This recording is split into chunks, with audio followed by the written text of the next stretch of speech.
The Met Gala 2025 brought a stunning showcase of fashion tailored around the concept of the black dandy, rooted in centuries of history and culture. But who really stood out and who missed the mark under this ambitious theme? This year's Met Gala theme, Super Fine Tailoring Black Style, celebrated the black dandy tradition that started in the 1700s, focusing on stunning tailored clothing and the evolution of this style through time. The dress code, tailored for you, invited interpretations around menswear, tailoring, and cultural expression, setting the tone for an eclectic blend of history and modern fashion. Understanding the Met Gala 2025 theme. This year's Met Gala was centered around the theme, Super Fine Tailoring Black Style, a celebration of the black dandy tradition that dates back to the 1700s, highlighting the elegance and evolution of tailored clothing within black culture. The dress code, tailored for you, was designed to be open to interpretation but deeply rooted in the idea of beautiful suiting and the art of tailoring. The core concept revolved around reimagining menswear with a modern yet historically informed lens, emphasizing craftsmanship and cultural resonance. Attendees were encouraged to embody the black dandy spirit, which is characterized by a sophisticated style that challenges conventional norms through bold, tailored fashion. The exhibit associated with the theme traced the journey of black men in tailored fashion from the 18th century to today, illustrating how they reclaimed and modernized pieces within a cultural context. This historical perspective added layers of meaning to the fashion choices at the event, revealing the powerful blend of cultural identity and personal expression. The theme also touched on the dualities present within the black dandy image, such as the intersection of luxury and working-class roots, and how tailoring serves as a form of dignified self-presentation throughout history. Overall, the Met Gala 2025 offered a platform for exploring and showcasing the rich heritage of black tailoring, sparking conversations about identity, artistry, and the continuing evolution of fashion tailored for the individual. A$AP Rocky and Hathaway's fashion choices. A$AP Rocky, one of the co-hosts for the Met Gala 2025, wore his own brand AWG paired with Bulgari jewelry, showcasing a look that was both sleek and rooted in the black dandy tradition. His outfit included a trench coat-like jacket and a simple waistcoat with black pants, presenting a restrained yet refined style. While some might have expected something more extravagant from Rocky, his choice embodied a subtle confidence that has defined his fashion identity from early on.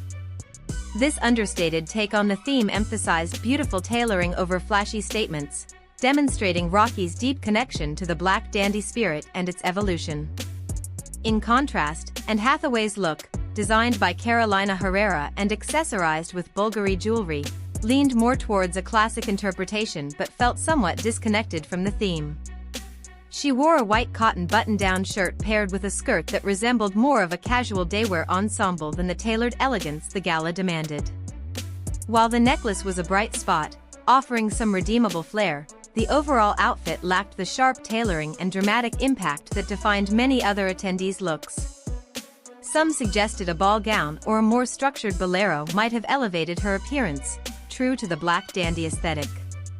Overall, Rocky's style embodied the essence of the theme with its blend of modern sleekness and historical resonance, whereas Hathaway's outfit felt a bit too safe and missed a chance to fully engage with the gala's rich dress code.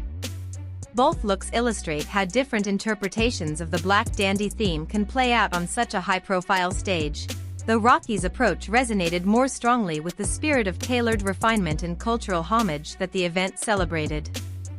Creative interpretations by Adbury and Bad Bunny. Adbury impressed in Ferragamo with a custom leather waistcoat full-length floor-length experience. I think it's quite sweet. I think it plays into the history of Ferragamo as leather shoemakers. But what I also think is really interesting is this white floor-length dress with these red beaded U shapes. Again, it's different. It's not really what I'm expecting. But going back into the history of the exhibit and also just the history of the black dandy in general, a lot of the times pieces were utilized throughout history that have a European or sort of Western context and then were recontextualized by the black dandy themselves as a way to essentially reappropriate those pieces to feel much more in line with their culture.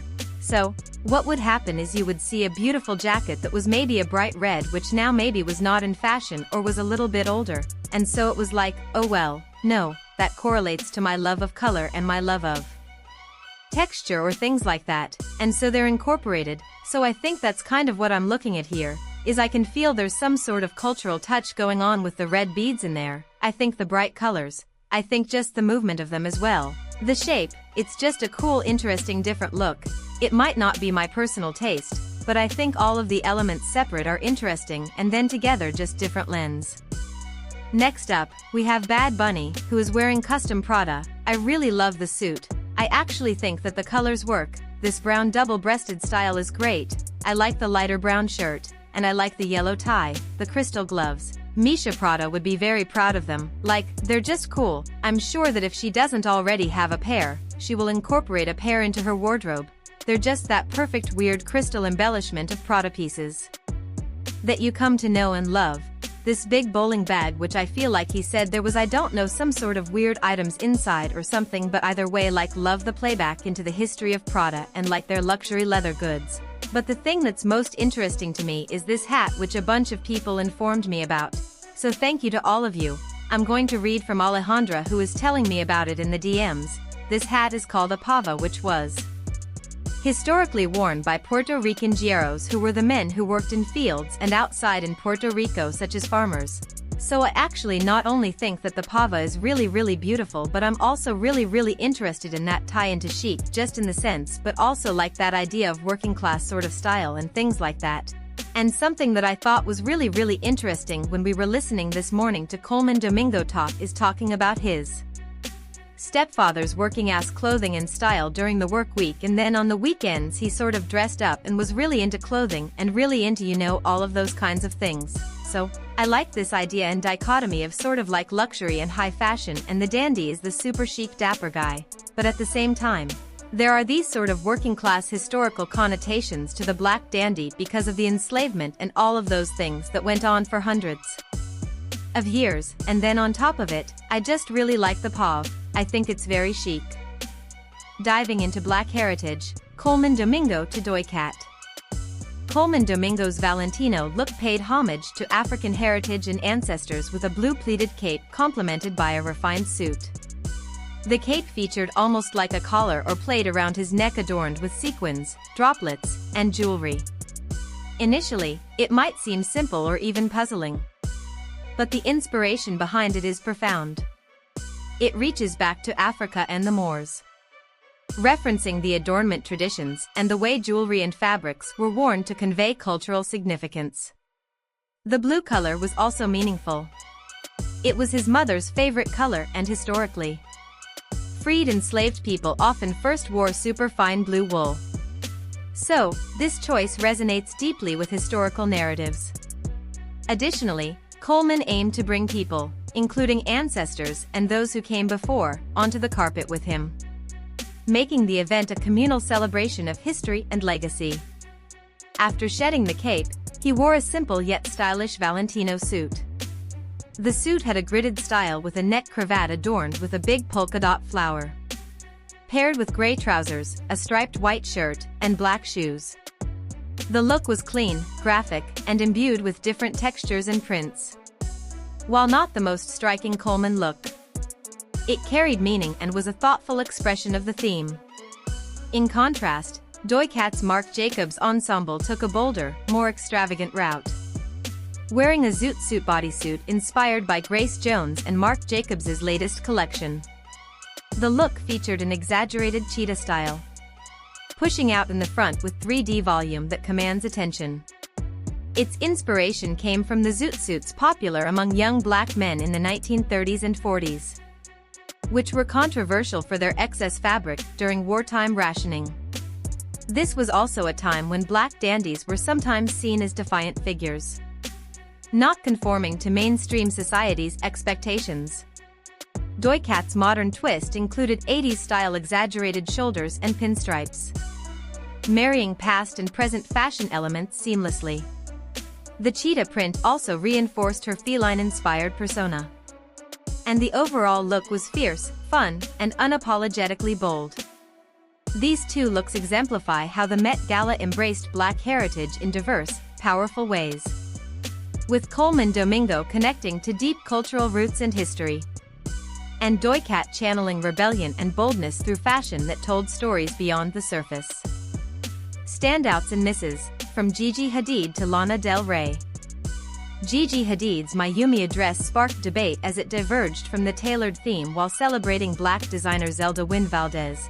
The dress is inspired by a Josephine Baker outfit made by Valdez. A beautiful homage without fully aligning with the tailored for you dress code, it highlights the tension between honoring history and interpreting a strict fashion theme. Meanwhile, Lana Del Rey's Valentino choice feels like a misstep. Her black velvet top with a drop waist brown taffeta skirt comes across as outdated, missing the mark after a strong previous year.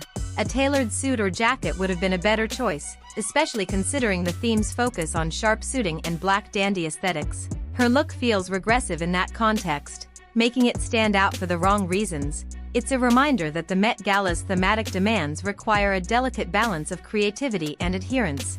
Gigi's tribute is appreciated for educational value and cultural respect, but it challenges the strictness of the dress code.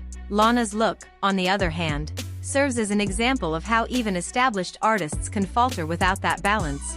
These two highlight the thin line between success and failure when navigating complex themes, and how important it is to communicate a concept clearly through fashion. This contrast shows how the Met Gala can be both a platform for meaningful tribute and a stage where misses are magnified, keeping the conversation about the Black dandy alive and nuanced. The elegance of Lupita Nyong'o and the power dressing of Tessa Thompson. Lupita's Chanel double-breasted suit exuded a perfect mixture of masculine and feminine, enhanced by sparkling details, showcasing an elegant cape style layered over a beautifully tailored fitted suit. The choice of color was fantastic on her, adding a vibrant and lively touch that truly made her stand out. Adding a touch of glamour, her Chanel jewelry sparkled brilliantly around her neck like a delicate tie, while her hat, featuring the iconic double C's, capped off the entire look perfectly. Even her eyebrows were adorned with crystals, complementing the overall sparkle and shine. Lupita looked truly radiant, embodying a mix of strength and grace in every detail of her outfit. Meanwhile, Tessa Thompson brought a bold and confident statement with her sharply tailored wide-shouldered ensemble, inspired by classic tailoring but imbued with a modern flair. Her outfit featured a distinctive bell skirt shape that flared elegantly, adding drama and movement to her silhouette. The big black buttons running down the front accentuated the fitted waist, creating a stunning hourglass effect that echoed the refined elegance of the Black dandy spirit. Tessa's look spoke volumes about power dressing, blending tradition with contemporary style in a way that felt fresh and unapologetically unique. Both Lupita and Tessa perfectly captured the essence of the Black dandy theme with their balance of tailored precision and fashion-forward expression. They brought history and culture to life on the red carpet, offering a masterclass in how clothing can be a powerful form of storytelling, identity, and celebration. A nod to cultural complexity with Teyana Taylor and Zendaya. Teyana Taylor's pinstripe suit with a back-pleated cape, designed by Ruth E. Carter and Marc Jacobs, captured an aura of dandy chic with subtle yet powerful storytelling of Harlem Renaissance influence. It's so amazing. Listen, I don't know what the exact inspiration is, but from my reading, I just want to say reading, I think it has sort of like a pimpiness to it, if that makes sense. And I don't mean that in a denigrating way. It's funny. I was reading one of the books for the exhibit to sort of help bolster my understanding. In the styling book, a young girl named Naomi Washington saw some man at the corner store and essentially saw he was well-dressed and a good-looking guy, and a young woman called him "Hello Pimp." And then she went home and she saw her dad and he was dressed in what to her was a similar style, even though I believe that they were a bit different. She said, "Hello, Pimp." And he was like, "Why did you say that?" And she was like, "I don't know. You kind of look like the guy that I saw that was like very cool looking." And somebody else said, "Hello, Pimp" to him. Her dad was a pastor. I think that's an interesting con. So like I'm not just thinking of like a 1970s. Thinking of this sort of idea of like stylized, pumped up, like really just chic and cool and fun and interesting and just has a general like aura and dandiness to them. But I love this look. I love the red and gray pinstripes. I love the red waistcoat.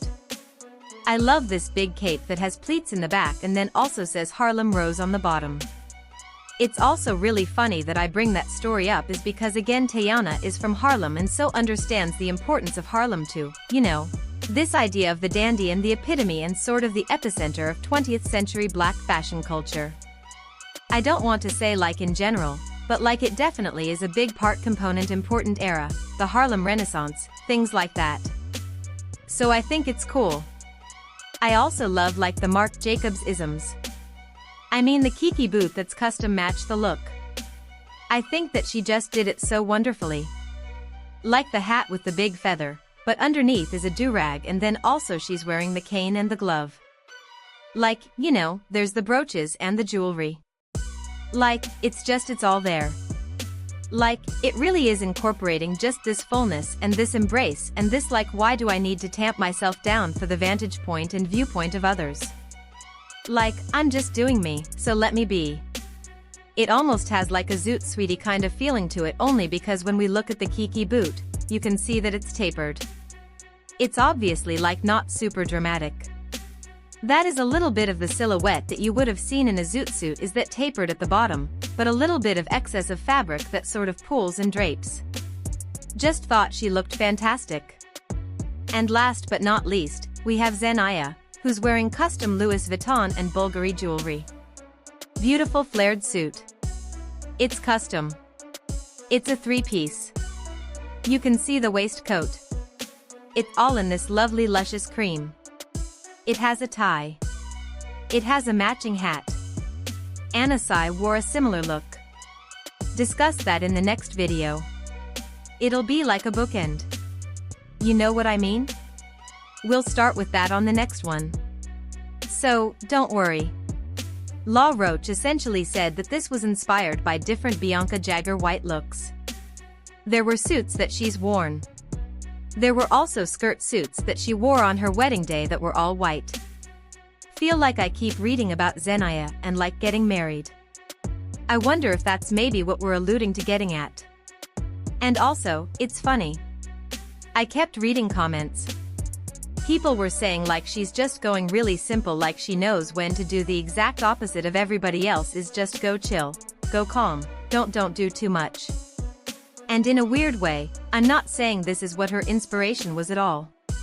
It alludes back to the exhibition and all that idea of well, yes, there was this sort of dandy that was out and about wearing whatever they wanted. There also at the same time in the mid-1800s was the birth of like respectability politics and how this idea of like wearing more demure more conservative clothing was important as a way to be seen as like you know future business people and entrepreneurs within the United States and things like that. So, I think there's a lot of interesting dichotomies and, you know, references whether or not they're intentional or not, back to the source material and it just reminds me a lot of it cause it's so fresh in my head. And so, I'm not saying that that's what Zena is doing, but it's all there to me. I think she looks really, really lovely. It's not my favorite look. I think the hat maybe could have been a little different. Maybe if it was slanted a different way, it would have had more of an appeal, but the suit itself really, really beautiful. And I guess my one other issue was like maybe a cane. In my brain, I'm like, where's the cane? I think that would have put it over the top for me. Didn't need anything else. I just think like a cane and yes, we'll get the Bianca Jagger of it all, but also I would have gotten like Gatsby, too. Fashion lessons and final takeaways. While many embraced the theme creatively, others strayed, proving how challenging it is to balance personal style with a strong, historically charged concept. The Met Gala once again reminded us that fashion is not just about clothes but about storytelling, history, and cultural expression. This event was a vivid display of how heritage influences modern aesthetics, blending tradition with innovation. Some attendees flawlessly wove historical references with contemporary trends, creating statements that were both powerful and elegant. Yet, others missed the mark, highlighting the risks of interpreting a complex theme. This tension illustrates that fashion is a living language, constantly evolving yet deeply rooted in cultural narratives.